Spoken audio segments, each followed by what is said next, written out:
Hello everyone, welcome back to the channel. So here we are going to start another new chapter of commercial law and the name of the chapter is discharge of a contract. Means कैसे हम एक contract से बाहर निकल सकते हैं. So discharge of a contract का मतलब समझते हैं. Contract is discharged. एक contract तब discharge कहा जाता है when parties to a contract no longer have any obligation. जब उनकी कोई जिस कॉन्ट्रैक्ट में उस मीन्स कॉन्ट्रैक्ट में जो पार्टीज़ इन्वॉल्व होती हैं जब उनकी कोई ऑब्लिगेशन नहीं होती कॉन्ट्रैक्ट के लिए मीन्स कॉन्ट्रैक्ट के रिगार्डिंग कोई भी उनका देनदारी हो गई उनकी रिस्पॉन्सिबिलिटी होगी उनकी ड्यूटी होगी when they have no obligation under the act then the contract is said to be discharged. अब क्या मॉड्स हैं डिस्चार्ज ऑफ कॉन्ट्रैक्ट के.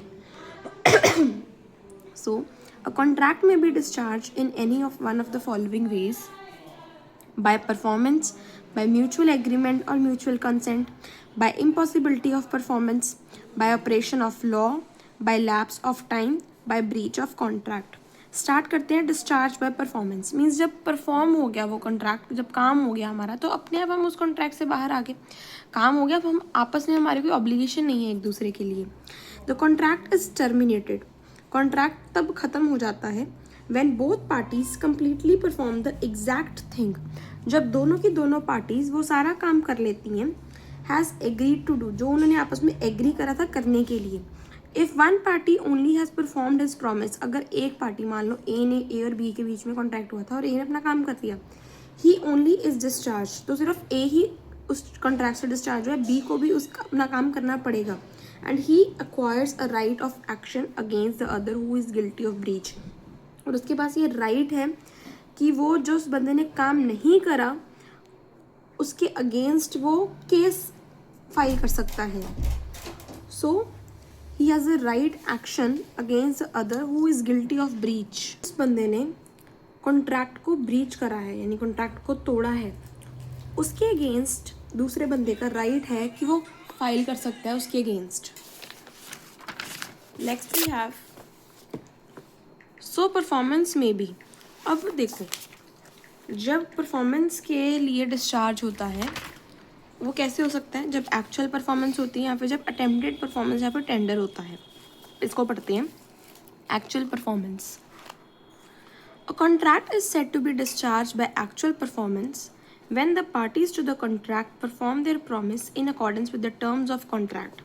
सो कॉन्ट्रैक्ट की जो टर्म्स होती हैं अगर उसके अकॉर्डिंगली पार्टीज अपना काम कर लेती हैं तो वो कॉन्ट्रैक्ट डिस्चार्ज हो जाता है. Thus where A contracts to sell his Tata Nano car to B. जब ए ने बी को कहा कि मैं अपनी टाटा नैनो कार आपको सेल करूँगा and B pays the price as soon as the car is delivered. So जैसे ये कार बी के पास गई तो बी ने पैसे ए को दे दिए. मीन्स ये कार बी के पास चली गई और पैसे ए के पास आ गए. Right. The contract comes to an end by performance. ये जो कॉन्ट्रैक्ट है ये ख़त्म हो गया परफॉर्मेंस के बाद. नेक्स्ट है अटेम्प्टेड परफॉर्मेंस और टेंडर. सो वैलिड टेंडर. टेंडर का मतलब होता है जैसे जो आपको कोटेशन दी जाती है. मान लो आपने कोई मशीन बाय करनी है आप दो सेलर्स के पास गए हो. ए ने आपको अपनी अलग कोटेशन दी है कि मैं आपको कैसे सेल करूँगा क्या फीचर्स होंगे मेरे प्रोडक्ट में और सिमिलरली बी ने भी अपनी चीज़ दी है. तो ए और बी दोनों टेंडर है उन्होंने आपको अपनी कोटेशन दी है इसको टेंडर बोलते हैं. A valid tender of performance is equivalent to performance. So जो परफॉर्मेंस हमने करनी है अगर उसका आपको कोटेशन भी मिला है ना वो भी परफॉर्मेंस के बराबर ही होता है. In other words a contract is said to be discharge. Other words में भी ये कह सकते हैं कि एक जो कॉन्ट्रैक्ट है वो तब डिस्चार्ज मान लिया जाएगा by attempted performance when the promisor has made an offer of perform to the promisee but it has not been accepted by the promisee. Let's read it again. Words. A contract is said to be discharged when discharged by attempted performance when the promisor has made an offer of performance to the promisee but it has not been accepted by promisee. Basically when a person who made the promise, जो promise करता है वो promisor होता है as we all know and जिसको promise दिया जाता है वो प्रॉमिस ही होता है. Is ready to willing to perform his duty. वो तैयार है अपना काम करने के लिए. मान लो किसी का घर बनाना हो मान लो वो हाउस बिल्ट करने के लिए रेडी है अपनी ड्यूटी परफॉर्म करने के लिए, and actually offers to perform it, और वो मान लो ए ने बी को बोला मैं आपका घर बनाऊंगा, और वो बी को ऑफर करता है कि क्या मैं आपका घर बनाऊं, but the other party promisee refuses to accept it. मान लो बी ने रिफ्यूज़ कर दिया, मना कर दिया प्रोमिसी ने कि मैं नहीं बनवाऊंगा आपसे घर, then the law treats it almost the same as actual performance. तो लॉ इसे एक्चुअल परफॉर्मेंस ही मानेगा। मीन्स ऑफर किया, कैंसिल हुआ, तो ये एक्चुअल परफॉर्मेंस हो गई। अब देखते हैं कि ऐसा क्यों है। So the contract is considered discharge from the promisor side. So इस तरीके से जब कोई ऑफ़र करता है और उसे कैंसिल कर दिया जाता है, उसे हम क्या समझते हैं कि कॉन्ट्रैक्ट हमारा ख़त्म हो चुका है, डिस्चार्ज हो गया है प्रोमिसर की साइड से। अब जो प्रोमिसर है, जिसने प्रॉमिस किया था, उसकी कोई रिस्पॉन्सिबिलिटी नहीं है प्रोमिसी के टुवर्ड। सिंपल एक्सप्लेनेशन नहीं है। मान लो ए ने प्रॉमिस करा बी को कि वो उसे गुड्स डिलीवर करेगा 10 मई को। सो एग्जांपल है हमारी, ए ने बी को गुड्स डिलीवर करने हैं 10 मई को, right. On 10 May A brings the goods properly. 10 मई को ए लाया गुड्स को and offer them to B, और उसने उसको गुड्स दे दिए। B refuses to take them without a valid reason. B ने किसी भी रीज़न के बिहाफ के ऊपर नहीं उसे कुछ कहा, उस जस्ट उसे ऐसे ही बोल दिया कि मैं ये गुड्स नहीं लूँगा। अब यहाँ पर ए ने एक वैलिड टेंडर दिया। टेंडर देने का मतलब क्या हुआ, कोटेशन दी या ऑफ़र करी परफॉर्मेंस के लिए। उसने ऑफ़र कर दी गुड्स, अपनी परफॉर्मेंस कर दी। Even the actual delivery didn't happen, actual delivery भी नहीं हुई, गुड्स बी के पास नहीं पहुँचे। A is treated as if he performed his promise. A को हम ऐसे ही मान लेंगे कि उसने अपना प्रॉमिस कंप्लीट कर दिया है, therefore A is discharge from liability. That is why the statement says tender of valid performance. जो वैलिड परफॉर्मेंस, उसका जो टेंडर है यानी जो प्रॉमिसर है, इज़ इक्विवेलेंट टू परफॉर्मेंस। एक वैलिड परफॉर्मेंस का जब टेंडर दिया जाता है यानी ऑफरेंस दी जाती है, उसे भी परफॉर्मेंस ही मानते हैं। Means a proper offer to perform, एक प्रॉपर जब हम ऑफ़र करते हैं किसी चीज़ को करने के लिए, उसे हम एक्चुअल परफॉर्मेंस मानते हैं in the eyes of law. Offer को भी हम परफॉर्मेंस के इक्वलेंट देखते हैं। इफ़ अदर पार्टी रिफ्यूजेस, अगर ऑफ़र रिफ्यूज़ हो गई है, it means offer plus refuse is equals to performance. Now important conditions क्या है वैलिड टेंडर की, कि वो अनकंडीशनल होता है। No extra condition should be attached. जो काम करने के लिए दिया जाए बस वही ऑफ़र करना चाहिए, कुछ भी उसमें और कंडीशन नहीं होती। Made at proper time and place, जिस टाइम पर देनी चाहिए उसी टाइम पर दी जाए और उसी प्लेस में। फॉर द होल ऑब्लिगेशन, कोई पार्शल परफॉर्मेंस का ऑफर ना दिया जाए, पूरा का पूरा जो परफॉर्मेंस होनी है उसका ऑफर दिया जाए। मेड टू प्रॉपर पर्सन, जिस पर्सन को देना है ऑथराइज पर्सन को ही दिया जाए। Promisor must be ready and able to perform, जो प्रॉमिसर है वो तैयार होना चाहिए अपनी ऑफर को कंप्लीट करने के लिए और उसे परफॉर्म करने के लिए। अब इसके क्या इफेक्ट्स हैं। If valid tender is refuse, अगर वैलिड टेंडर रिफ्यूज़ हो जाता है, जो प्रॉमिसर है वो रिस्पॉन्सिबल नहीं है अपनी परफॉर्मेंस के लिए क्योंकि कॉन्ट्रैक्ट ही नहीं बना, तो कॉन्ट्रैक्ट में भी treated as discharge against him, और कॉन्ट्रैक्ट उसके लिए डिस्चार्ज हो चुका है। The promisee can't later complain that the contract was not perform. Promisee कल को नहीं कंप्लेंट कर सकता कि ये परफॉर्मेंस नहीं हुई कंप्लीट, क्योंकि उसी ने खुद ही रिफ्यूज़ करा था। एग्जाम्पल है, ए ओज बी 5000, ए ने 5000 देने थे to B. A goes to B on the due date and offers the full amount, वो उसे 5000 पूरे के पूरे दे देता है डेट के ऊपर। बी रिफ्यूज़ कर देता है एक्सेप्ट करने के लिए, बी कहता है कि मैं नहीं लूँगा। अब क्या होता है, A is consider to have performed his obligation. A ने अपनी ऑब्लिगेशन परफॉर्म कर दी यानी उसने ऑफर दे दिया। A is not liable for further consequences caused by बीज रिफ्यूज़ल। बी का जो रिफ्यूज़ल है उसके बाद जो कॉन्सिक्वेंसेज आएंगे, जो रिजल्ट्स आएंगे, ए उसके लिए नहीं रिस्पॉन्सिबल है। So now will read this out again. Attempted performance और टेंडर, जब हम ऑफर करते हैं और वो रिफ्यूज़ हो जाती है, जब हमने परफॉर्मेंस अटेम्प्ट करने की कोशिश करी तब क्या होता है। So a contract is said to be discharge by attempted performance. एक जब अटेम्प्टेड परफॉर्मेंस होती है तब कॉन्ट्रैक्ट डिस्चार्ज हो जाता है। When the promiser has made an offer of performance, जब जो प्रॉमिसर है वो परफॉर्मेंस का ऑफर करता है प्रॉमिसी को, but it has not been accepted by the promisee, लेकिन प्रॉमिसी उसे एक्सेप्ट नहीं करता, तब भी हम उसे परफॉर्मेंस के इक्विवेलेंट ही मानते हैं। I hope this is clear. So these were the 2 points, actual performance या फिर अटेम्प्टेड परफॉर्मेंस जिसे हम टेंडर भी बोलते हैं. सो ये हुआ डिस्चार्ज बाय परफॉर्मेंस का पॉइंट. आगे बढ़ते हैं हम. Discharge by agreement. जब एग्रीमेंट के द्वारा डिस्चार्ज हम करते हैं मीन्स म्यूचुअल कंसेंट होता है आपस में. So a contract is the outcome of mutual agreement. जो कॉन्ट्रैक्ट है वो म्यूचुअल एग्रीमेंट का एक आउटकम है. मीन्स आपस में एग्रीमेंट होता है, फिर कॉन्ट्रैक्ट बनता है दो या फिर दो से ज़्यादा पार्टीज़ में. इन सिमिलर मैनर्स पार्टीज़ में कंसेंट टू डिस्चार्ज और टर्मिनेट द कॉन्ट्रैक्ट. उसी तरीके से कुछ कई बार क्या होता है, पार्टीज़ में आपस में कंसेंट होता है कि वो डिस्चार्ज कर दें या फिर कॉन्ट्रैक्ट को टर्मिनेट ख़त्म कर दें. सच कंसेंट एग्रीमेंट में बी एक्सप्रेस और एम्प्लॉयड. ये जो कंसेंट है, ये जो एग्रीमेंट है, ये एक्सप्रेस भी वो कर सकते हैं वर्बली या फिर रिटन फॉर्म में, या फिर अपने आप एम्प्लॉयड भी हो सकता है. मीन्स फैक्ट्स के बेसिस के ऊपर हम इसे खुद समझ सकते हैं कि ये डिस्चार्ज हो गया है. According to section 62, if the parties to a discharge, if the parties to a contract, आपको ये सेक्शन याद करने की कोई ज़रूरत नहीं है क्योंकि इतने सारे सेक्शंस आपसे नहीं याद होंगे. If you can do it's well and good. If the parties to a contract agree to substitute a new contract for it or to resign or alter it, the original contract need not to be performed. So contract is created by agreement.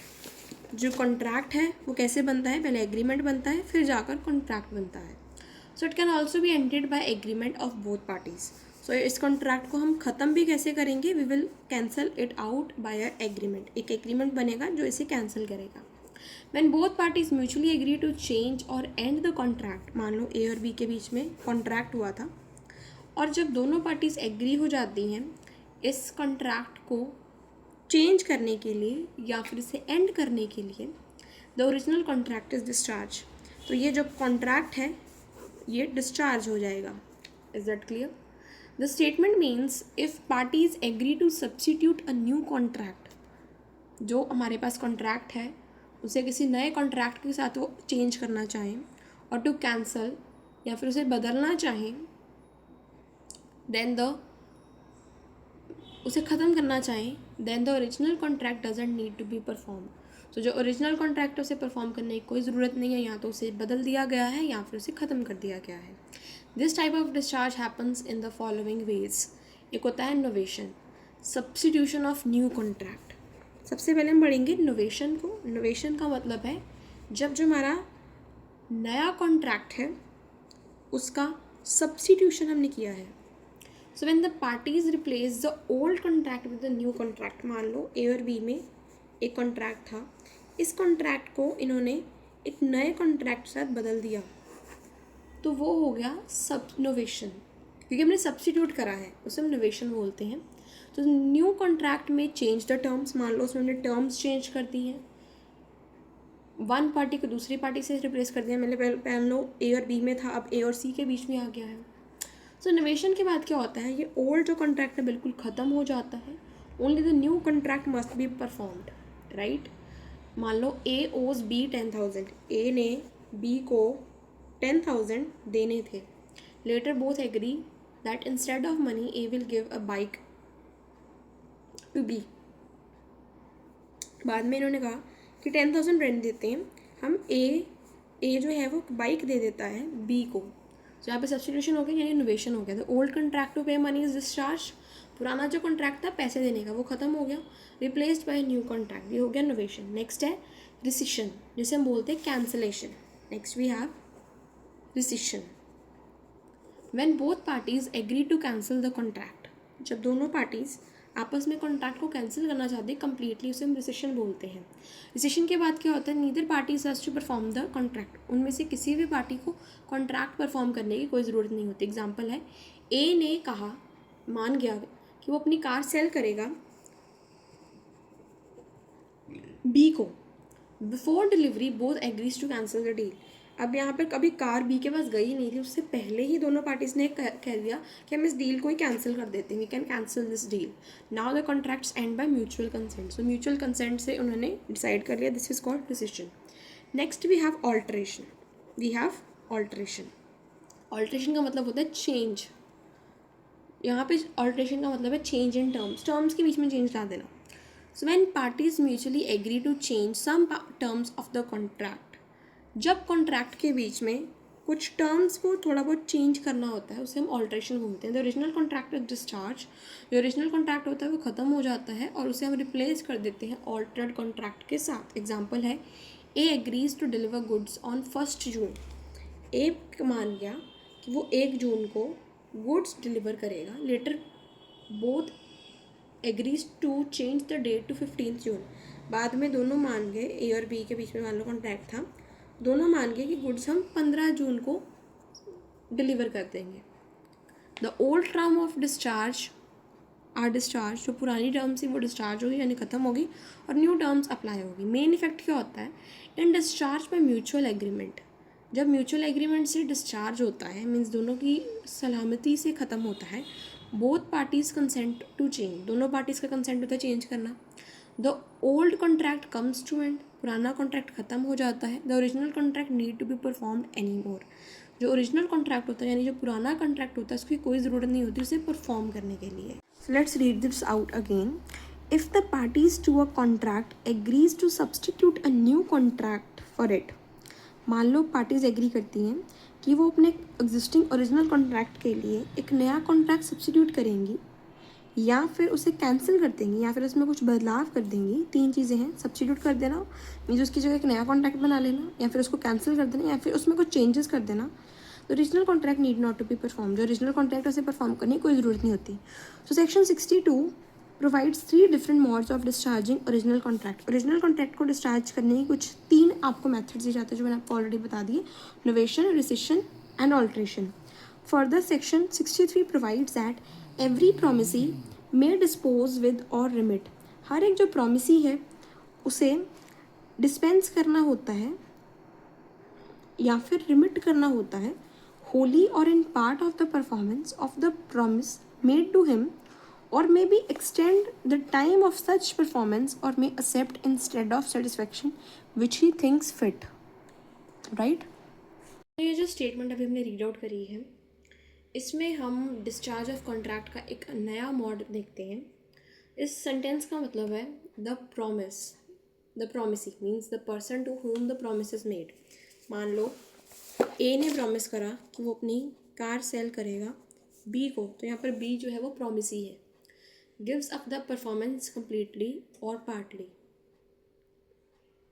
जो promisee है मान लो उसने सारे के सारे पैसे दे दिए car के, या फिर उसने कुछ पार्ट दिया सेल का। Extend the time for performance, मान लो उसने बोला कि मैं अभी नहीं लूँगा, मैं 1 महीने बाद लूँगा, या फिर और accept something else instead of original promise. मान लो वो कहता है कि मैं आपकी कार नहीं लूँगा, मैं आपका घर लेना चाहूँगा, तो वो कोई और चीज़ मांग लेता है। Then the promisor is discharge according to the new agreement. So जो हमारा प्रॉमिसर है वो अपने प्रॉमिस से डिस्चार्ज हो जाता है क्योंकि एक न्यू एग्रीमेंट बन जाता है। So let us understand each part separately. Dispense with or remit performance.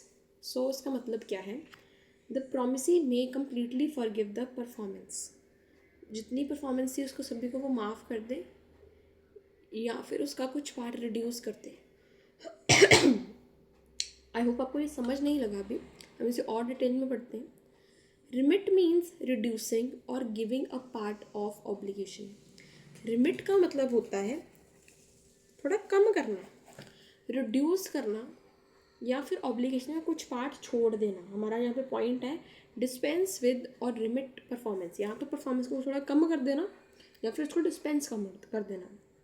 Example है ए ने बी को 10,000 देने थे, बी ने ए को कहा कि मुझे तुम सिर्फ 7,000 दे दो, तो यहाँ पर उसने क्या कर दिया, रिमिट कर दिया, अपनी कॉन्ट्रैक्ट को थोड़ा कम कर दिया। सो अब ए को सिर्फ 7,000 देने पड़ेंगे 10,000 की जगह।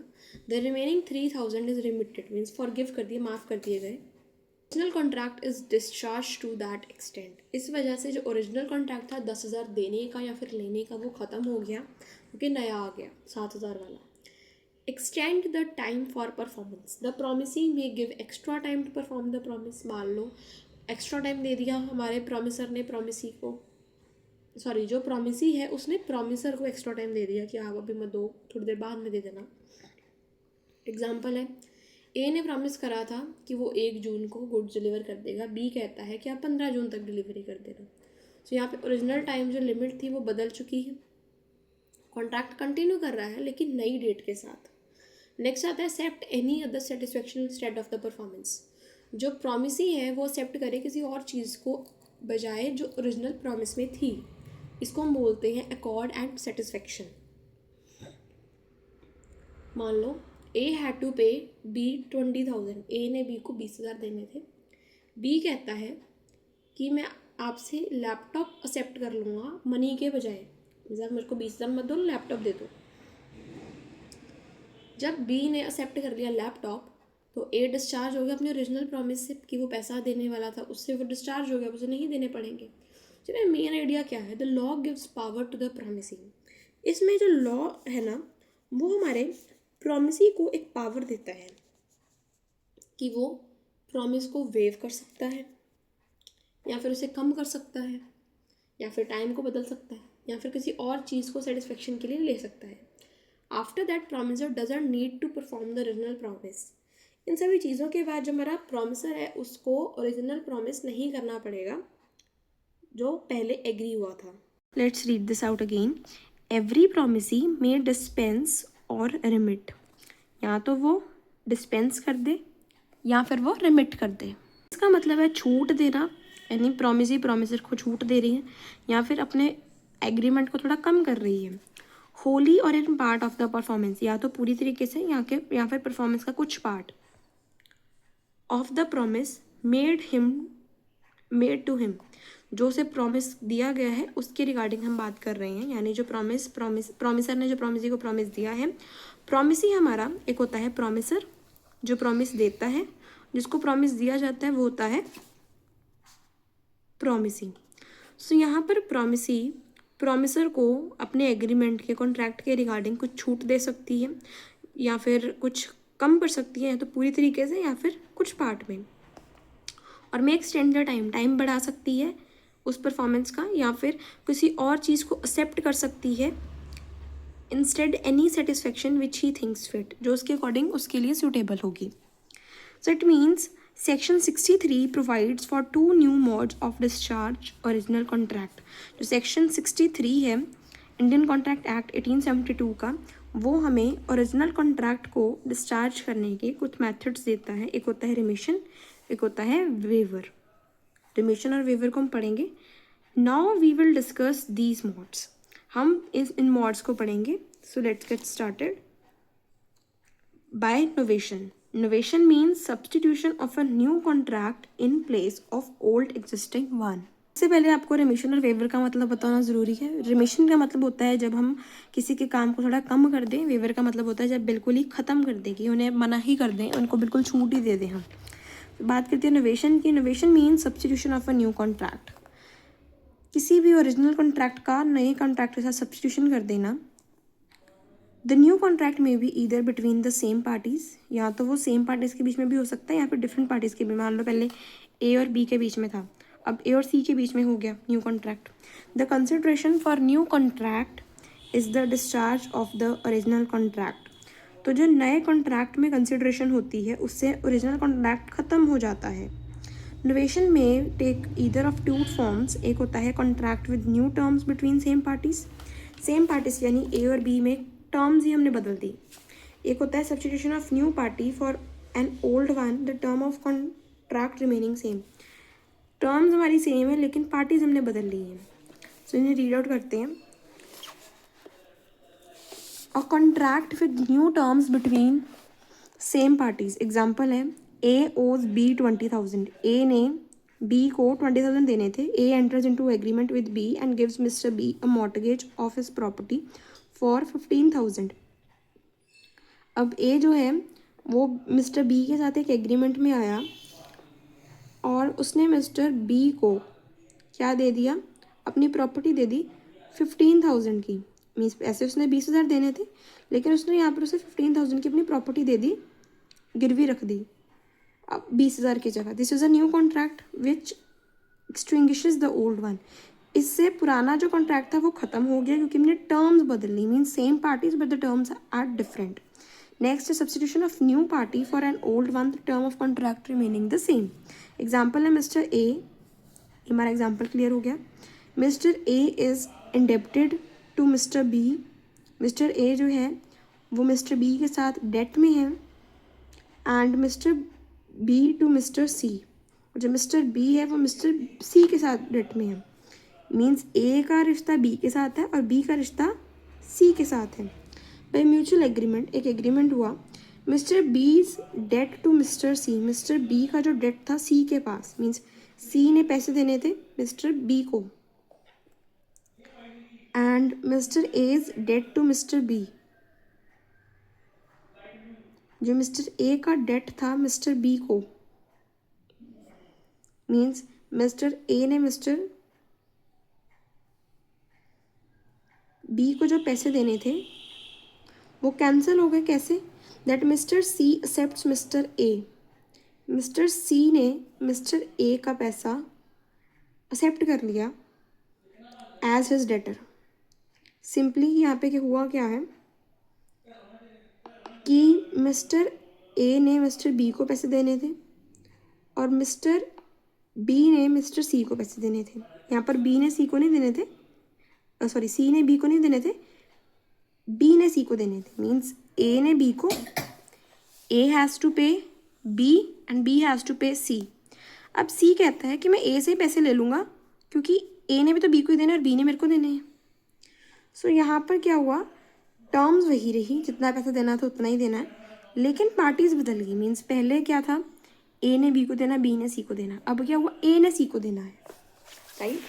Next we have by alteration. A contract में be discharge by certain alteration.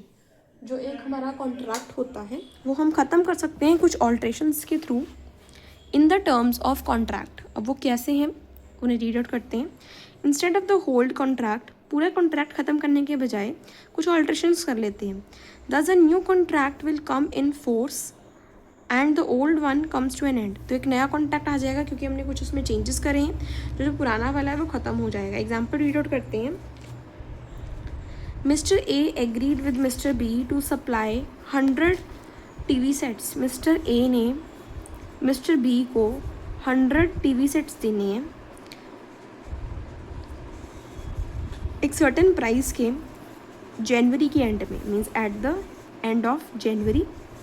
Subsequently, Mr. A and Mr. B mutually agrees that the supply be made by the end of the February. फिर उनमें आपस में बात हुई और उन्होंने कहा कि हम फेब के एंड में डिलीवरी आपको कर देंगे। This is an alteration in the terms of contract by consent of both the parties. ये कॉन्ट्रैक्ट में ऑल्ट्रेशन है दोनों पार्टीज़ के कंसेंट से, right. So effect of alteration क्या हुआ, section 62 of the contract act lays down that if the parties to a contract agrees to alter it, जिस parties पे बीच में कॉन्ट्रैक्ट हुआ है वो खुद कह रही हैं कि हम ऑल्टर कर लेंगे, the original contract need not to be perform. तो ओरिजिनल कॉन्ट्रैक्ट परफॉर्म करने की कोई ज़रूरत नहीं है उस केस में। Next we have by rescission. Rescission means cancellation of the contract. Rescission का मतलब है कॉन्ट्रैक्ट को बिल्कुल ख़त्म कर देना। वेयर द पार्टीज़ एग्री, जहाँ पर पार्टीज़ एग्री करती हैं before the due date of performance. मान लो परफॉर्मेंस हमारी 1 जनवरी की होनी थी और उससे पहले ही पार्टीज़ एग्री कर गई कि not to perform their respective obligation, अपनी अपनी वो ऑब्लिगेशन नहीं करेंगे। मान लो एक ने गुड्स देने थे और एक ने पैसे देने थे, तो उन्होंने पहले ही कैंसिल कर दी ड्यू डेट से पहले। The contract is discharge by rescission. Thus the rescission means cancellation of the contract by mutual consent of parties. Rescission का मतलब है सभी के सभी पार्टीज़ का म्यूचुअल कंसेंट से जब हम कैंसिलेशन करते हैं किसी भी कॉन्ट्रैक्ट को, से हम रिसेशन बोलते हैं। रिसेशन में takes place in any of the following modes, या तो म्यूचुअल कंसेंट से, मीन्स आपस में दोनों के कंसेंट से, या फिर if a contract is voidable, अगर एक कॉन्ट्रैक्ट जो है वो वॉइडेबल हो गया है। वॉइडेबल का मतलब है कि अब वो एक पार्टी उसको ख़त्म कर सकती है, वॉइड कर सकती है, क्योंकि उसमें कुछ ऐसा है जिससे दूसरी पार्टी से ज़बरदस्ती वो कंसेंट लिया गया है, तो वो इसको वॉइडेबल कह सकती है और ये लॉ के द्वारा इन्फोर्सेबल नहीं किया जाएगा। One of the party whose consent is not free may rescind the contract. जिस पार्टी का कंसेंट फ्री नहीं है वो इसे ख़त्म कर सकता है, ठीक है। नेक्स्ट हमारे पास है ऑल्ट्रेशन और change in terms of contract without consent of other party. जब हम खुद ही कॉन्ट्रैक्ट में चेंजेस कर लेते हैं दूसरी पार्टी के कंसेंट से बिना, तो जिस पार्टी का कंसेंट नहीं लिया गया तो यानी वो जो एग्रीव्ड पार्टी होती है तो वो इस कॉन्ट्रैक्ट को रिसाइन कर सकती है। Bye non performance of a contract by both the parties, जब दोनों की दोनों पार्टीज कॉन्ट्रैक्ट नहीं परफॉर्म करती हैं लंबे समय के लिए, in fact this amount to implied rescission, इसका मतलब होता है कि अपने आप हमारा जो कॉन्ट्रैक्ट है वो ख़त्म हो गया। मान लो ए ने बी को कार सेल करनी थी और 5 साल हो गए अभी तक कार ही नहीं सेल हुई, तो अपने आप ये ख़त्म हो गया है क्योंकि लंबे समय तक आपने अपना परफॉर्मेंस नहीं कंप्लीट करा, ना उसने पेमेंट करी है ना उसने कार डिलीवर करी है। सो ये इम्प्लाइडली हमारा रिसेशन हो गया। सो रिसेशन के कुछ हमने वेज बताए, एक तो म्यूचुअल कंसेंट से, जब वॉइडेबल कॉन्ट्रैक्ट होता है, जब दूसरी पार्टी के कंसेंट से बिना अल्ट्रेशन हो जाती है, जब दोनों पार्टीज परफॉर्म नहीं करती हैं। सो इफेक्ट ऑफ रिसेशन क्या होता है? According to section 62 of contract act, if the parties to a contract agree to rescind it, अगर पार्टीज जो कॉन्ट्रैक्ट में हैं वो मान जाती कि हम इसे कैंसिल करेंगे तो ओरिजिनल कॉन्ट्रैक्ट को परफॉर्म करने की कोई ज़रूरत नहीं है। ये सभी हम इफेक्ट्स लिखते जा रहे हैं। Next we have by remission. Remission का मतलब है इस चीज़ को कम कर देना। Remission means acceptance of a lesser amount or lesser degree of performance. जब किसी लेसर डिग्री के ऊपर हम एग्री कर जाते हैं किसी भी परफॉर्मेंस की, उसे हम रिमिशन बोलते हैं। Then what was actually due under the contract comparatively to the amount जो हमने कॉन्ट्रैक्ट में एग्री करा था, उससे हम कुछ कम डिग्री पे आ जाते हैं, उसे रिमिशन बोलते हैं। अब promisee may at his own will sorry, जो प्रॉमिसी है वो अपनी विल पे ऐसा करता है, रिमिट और give up wholly or part of performance of the promise made to him. जो उसे प्रॉमिस दिया गया होता है या तो पूरी तरीके से कम करता है या फिर उसका कुछ पार्ट कम करता है।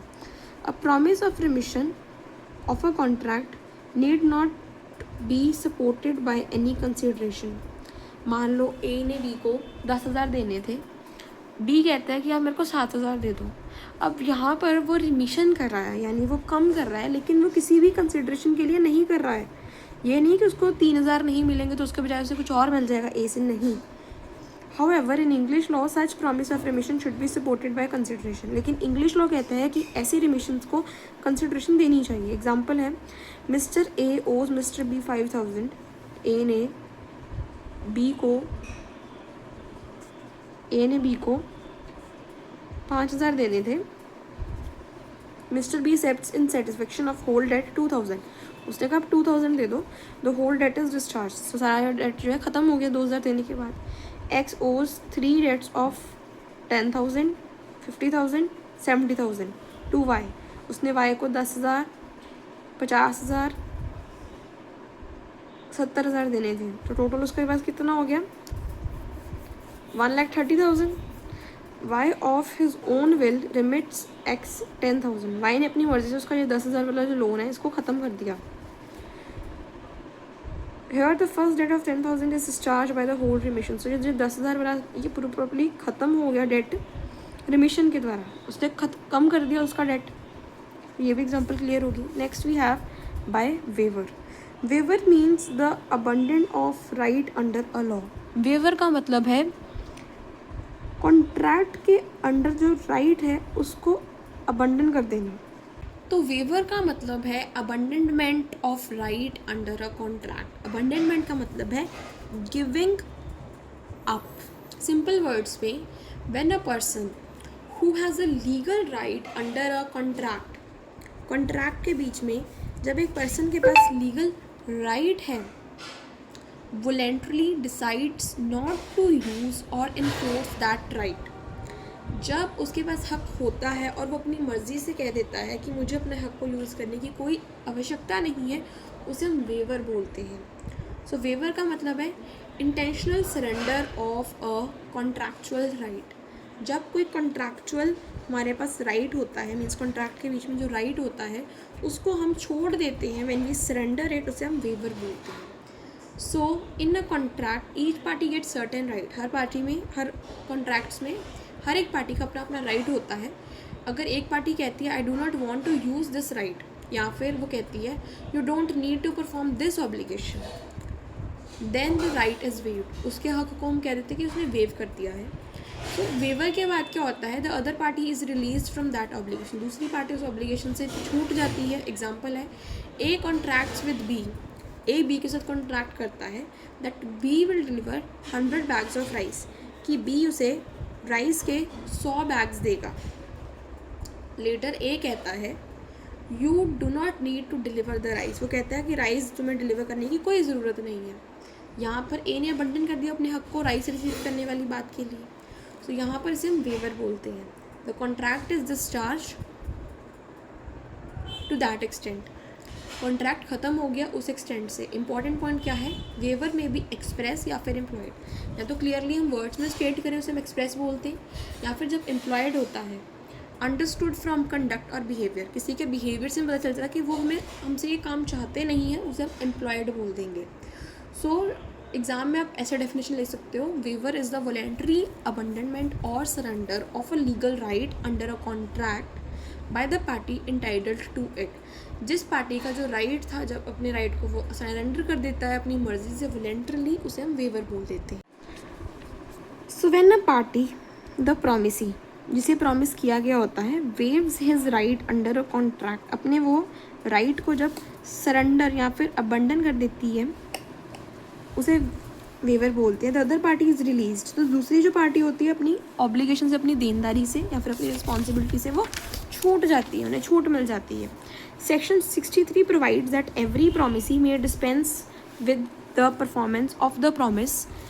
सेक्शन 63 हमें कहता है कि जो प्रॉमिसी होता है वो डिस्पेंस कर सकता है परफॉर्मेंस को, जो उसे प्रॉमिस किया गया होता है, मीन्स उससे वो छुटकारा पा सकता है। Waiver is usually not the outcome of mutual consent of parties. Waiver क्या होता है, जब म्यूचुअल कंसेंट होता है तब तो डिस्चार्ज होता है, लेकिन वेवर उसका कंसेंट, उसका आउटकम नहीं है। वेवर अलग चीज़ है, म्यूचुअल कंसेंट अलग चीज़ है। म्यूचुअल कंसेंट में दोनों पार्टीज करती हैं, वेवर में सिर्फ हमारा प्रॉमिस ही कहता है। एग्जाम्पल है, mister A promises to paint a picture for mister B, mister A ने मिस्टर बी के लिए एक पिक्चर पेंट करनी थी, but later on mister B forbids him to do so, that is orders him not to paint, फिर वो कहता है कि तुम ये पेंट मत करो। दस mister A is no longer required to perform the promise, तो ए को कोई ज़रूरत नहीं है बी के लिए पिक्चर पेंट करने के लिए, क्योंकि वो खुद इससे डिस्चार्ज हो चुका है वेवर के through. Next we have accord and satisfaction. So as per English law, if promisee promises to accept a lesser sum than what is due under an existing contract, English law में जब जो हमारा promisee होता है, आपने एक चीज़ note करी कि यहाँ पे सब कुछ प्रॉमिसी का ही डिसीजन है। जब प्रॉमिसी एक्सेप्ट करता है कोई लेसर अमाउंट एग्जिस्टिंग कॉन्ट्रैक्ट के लिए, तो न्यू कॉन्ट्रैक्ट बन जाए उसे हम अकॉर्ड या फिर अकॉर्ड बोलते हैं। And the actual payment is called satisfaction, और फिर जो उसे देते हैं, नई चीज़ जो देते हैं उसे हम सेटिस्फेक्शन बोलते हैं। अकॉर्ड का मतलब क्या है, अगर प्रॉमिसी ने promises to accept lesser sum, कम चीज़ एक्सेप्ट करने को मान गया है एग्जिस्टिंग कॉन्ट्रैक्ट के बजाय, तो उस न्यू कॉन्ट्रैक्ट जो बना है, मीन्स मान लो पहले उसने कार लेनी थी, अब वो कह रहा है मैं बाइक लूँगा, तो उसने अपना कम कर दिया, तो ये जो नया कॉन्ट्रैक्ट बन के आया इसे हम अकॉर्ड बोलेंगे। और जो एक्चुअल पेमेंट हमें मिलेगी, यानी ये जो बाइक है, ये सेटिस्फेक्शन है। An illegal contract can't constitute N accord and satisfaction, जो इलीगल कॉन्ट्रैक्ट्स होते हैं उनके लिए कोई अकॉर्ड एंड सेटिस्फेक्शन नहीं होती है। एग्जाम्पल है, मिस्टर ए ओज मिस्टर बी 10,000, मिस्टर ए ने मिस्टर बी को 10,000 देने थे, mister B agrees to accept 7,500, वो कहता है कि आप 7,500 ही मुझे दे दो in full satisfaction. The agreement to pay 7,500 is accord, ये जो एग्रीमेंट है 7,500 लेने का, ये अकॉर्ड है। अकॉर्ड का मतलब है new contract, and the actual payment जो 7,500 मिलेंगे वो सेटिस्फेक्शन है। तो यूजुअली जो अकॉर्ड एंड सेटिस्फेक्शन है ना, इसे हम इकट्ठे यूज़ करते हैं। अकॉर्ड का मतलब होता है an agreement to accept something different from the original promise, जो ओरिजिनल प्रॉमिस है उसके बजाय जब हम कोई नया एग्रीमेंट बनाते हैं जिसमें हम कहते हैं कि हम ओरिजिनल प्रॉमिस के बजाय कोई नई चीज़ एक्सेप्ट करेंगे, उसे एकॉर्ड बोलते हैं. It is new agreement between the parties. Accord simply means a new agreement. Example है A owes B 10,000. B agrees to accept a mobile phone instead of money. This agreement is called accord. Accord is a type of agreement, basically a new agreement. And satisfaction का मतलब है the actual performance of the new agreement. New agreement से जो performance होगी उसे हम satisfaction बोलते हैं. When A actually gives the mobile phone to B and B accepts it. जब A actually B को मोबाइल फ़ोन दे देता है और वो एक्सेप्ट कर लेता है, उसे satisfaction takes place बोलते हैं. Then the original contract is discharge. Original contract था 10,000 देने का या फिर जितने भी पैसे देने का, दैट वाज 10,000, वो ख़त्म हो गया. सिंपल डिफरेंस क्या है? एकॉर्ड एक न्यू एग्रीमेंट है. सेटिस्फेक्शन क्या है? एग्रीमेंट का परफॉर्मेंस होता है. एकॉर्ड पहले आता है, सेटिस्फेक्शन बाद में आता है. एकॉर्ड एक प्रॉमिस होता है, सेटिस्फेक्शन एक एक्चुअल एग्जीक्यूशन होता है. एकॉर्ड जो है वो ओरिजिनल ऑब्लिगेशन को सस्पेंड यानी ख़त्म कर देता है, और जो सेटिस्फेक्शन है वो ओरिजिनल ऑब्लिगेशन को डिस्चार्ज कर लेता है. अब सस्पेंड और डिस्चार्ज में क्या है उसका डिफरेंस देखते हैं. सस्पेंड ऑफ ओरिजिनल ऑब्लिगेशन का मतलब है the original obligation is temporarily stopped, कि ओरिजिनल ऑब्लिगेशन कुछ समय के लिए रुक गई है. डिस्चार्ज का मतलब है कि जो ओरिजिनल ऑब्लिगेशन थी वो कम्प्लीटली ख़त्म हो गई है. मीन्स जब हमें कोई नई चीज़ मिल जाती है यानी सेटिस्फेक्शन हमें मिल गई तो हमारा पुराना ऑब्लिगेशन डिस्चार्ज हो गया. जब हमने कोई पुराने की जगह कोई नया एग्रीमेंट बना लिया तो थोड़ी देर के लिए हमारी ओरिजिनल जो ऑब्लिगेशन थी यानी जो ओरिजिनल एग्रीमेंट था वो सस्पेंड हो गया. ये टेम्परेरी होता है, वो परमानेंट होता है. And this is the basic difference. And now let's quickly discuss what we have learn till now. So discharge of contract में हमने पढ़ा कि बहुत सारे मेथड्स होते हैं किसी भी कॉन्ट्रैक्ट को डिस्चार्ज करने के लिए. सबसे पहले हमने पढ़ा डिस्चार्ज ऑफ परफॉर्मेंस. जब परफॉर्मेंस हो जाती है तब हमारा जो कॉन्ट्रैक्ट है वो डिस्चार्ज यानी प्रॉपर परमानेंटली ख़त्म हो जाता है. उसमें दो मेथड्स आते हैं. जब तो एक्चुअल परफॉर्मेंस यानी दोनों की दोनों पार्टीज अपना काम पूरा कर लें, या फिर जब जो ऑफ़र है वो एक्सेप्ट हो जाती है यानी जब टेंडर दे दिया जाता है और वो रिफ्यूज़ हो जाती है, तब भी हम उसे परफॉर्मेंस को कंप्लीट ही मानते हैं. Next we have discharge by agreement. जब एग्रीमेंट के द्वारा कुछ डिस्चार्ज होता है मीन्स आपस में अपनी सहमति से कुछ अब कर देते हैं. इनोवेशन का मतलब कि पुराने एग्रीमेंट की जगह कोई नया एग्रीमेंट ला देते हैं या तो उसमें टर्म्स में चेंज कर देते हैं या फिर पार्टीज़ बदल देते हैं. एक होता है ऑल्ट्रेशन, मीन्स जो ओरिजिनल हमारा कॉन्ट्रैक्ट है उसके बीच में कोई चेंजेस आ गए, उसके टर्म्स में कोई चेंजेस करके. एक होता है रिसेशन, मीन्स जो प्रॉपर हमारा कॉन्ट्रैक्ट है उसे प्रॉपरली ख़त्म कर देना, कैंसिल आउट कर देना. नेक्स्ट वी हैव रिमिशन, उसको रिड्यूस कर देना, उसके डिग्रीज में कुछ कम कर देना. एक होता है वीवर, मीन्स अपना जो हक था उसको ख़त्म कर देना, उसको छोड़ देना, उसको वीवर बोलते हैं. Next we have accord and rescission, पुराने कॉन्ट्रैक्ट की जगह नया कॉन्ट्रैक्ट ले देना और नई चीज़ एक्सेप्ट करना यानी कि satisfaction. That is accord and satisfaction.